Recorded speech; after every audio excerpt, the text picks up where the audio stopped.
તો ક્યાંક મતદાનને લઈને ઉત્સાહ જોવા મળી રહ્યો છે, ક્યાંક નીરસતા પણ જોવા મળી રહી છે। સાબરકાંઠામાં હિંમતનગરમાં ગરમીને કારણે લોકો મતદાન માટે અત્યારે બહાર નથી નીકળી રહ્યા।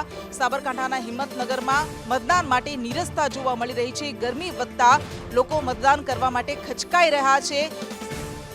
હિતેશ રાવલ આપણી સાથે જોડાઈ ગયા છે। હિતેશ, સાબરકાંઠામાં મતદાનને લઈને કેવો ઉત્સાહ જોવા મળી રહ્યો છે?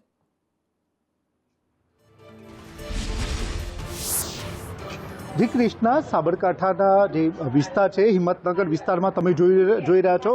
ગ્રાઉન્ડ ઝીરો રિપોર્ટમાં હિંમતનગરના વિસ્તારમાં હાલમાં પબ્લિક 12 વાગ્યા પછી પબ્લિક જોવા નથી મળતી। 11 વાગ્યા પછી 10 વાગ્યા પછીનું જોઈએ તો 12% મતદાન થયું છે અને સાબરકાંઠામાં 26 ઈવીએમ ને 18 વીવીપીએટ ખોરવાયા હતા અને તેને ફરીથી નવા મૂકીને શરૂ કરવામાં આવ્યા છે। હાલમાં જેમ જેમ તાપમાન ગરમીનો પારો ચડી રહ્યો છે તેમ લોકો અત્યારે ઘરની બહાર નથી નીકળી રહ્યા। આજે સૌથી સાબરકાંઠાના વિસ્તારોમાં ગરમીનો પારો વધુ પ્રમાણમાં આવતા અત્યારે લોકો બહાર નથી નીકળ્યા અને મતદાનમાં હાલ નિરસતા જોવા મળી રહી છે। હાલમાં તમે જોઈ શકો છો એકલ દોકલ લોકો અત્યારે મતદાન મથકે આવી રહ્યા છે। આપની સાથે સ્થાનિક યુવતી જોડાઈ છે। આપ પ્રથમ મતદાન છો કે?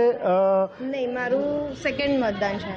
તો આપે મતદાન કર્યું તો શું કહેશો? મતદાન નિરસતા જોવા મળી રહી છે, લોકો અત્યારે હાલમાં ઘરની બહાર નથી નીકળી રહ્યા, શું કહેશો? એકચ્યુઅલી ગરમીના કારણે નથી નીકળી રહ્યા, પણ બપોર પછી તો સારું એવું વોટિંગ થશે। અન્ય એક આપણી જોડે મહિલા છે। બેન, શું કહેશો? આજે ગરમીનો પારો ઉચકાયો છે, એક બાજુ સવાર સુધીમાં લોકો સારા પ્રમાણમાં મતદાન થયું, પણ જેમ જેમ ગરમી વધી રહી છે તેમ લોકો બહાર નથી નીકળ્યા, શું કારણ છે, શું કહેશો? ગરમીના લીધે જ નીકળી ગયા, તો અમે તો ગરમીમાં પણ અમે નીકળી ગયા છે આપવા માટે વોટિંગ।